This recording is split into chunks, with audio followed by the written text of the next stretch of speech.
Hello everyone, good morning. আশা কৰো আপোনালোকৰ ভালে। মোৰ নতুন শৰ্ট ভিডিঅলৈ আপোনালোকক সকলোকে স্বাগতম জনাইছো। আজিৰ ভিডিঅটো কিচেনৰ পৰা আৰম্ভ কৰিছো। আপোনালোকৰ মাজলৈ এটা সিম্পল ৰেচিপি এটা শেয়াৰ কৰিম বুলি ভাবিছো।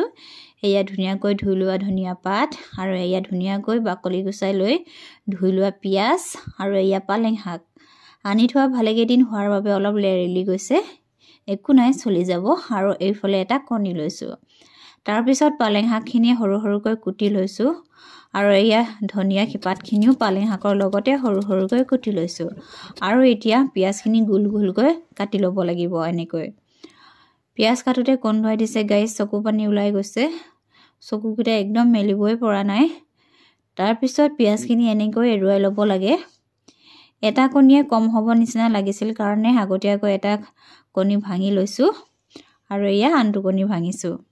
তাৰ পিছত ধনিয়া আৰু পালেং কুটি থোৱাখিনি কণীখিনিত মিশ্ৰণ কৰি লৈছো। পৰিমাণ অনুসৰি নিমখ, হালধি, ৰেড চিলি দি মিশ্ৰণ কৰি লৈছো।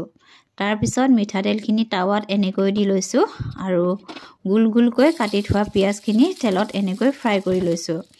তাৰ পিছত মিশ্ৰণ কৰি থোৱা কণী, পালেং আৰু ধনিয়া পাতখিনি এনেকৈ দি দিছো। তাৰ পিছত সিজি যোৱাকৈ ফ্ৰাই কৰি ল'ব লাগে। এয়া কণী, পালেং আৰু ধনিয়া পাতেৰে বনোৱা ৰেচিপি ৰেডি। আজিলৈ ইমানেই।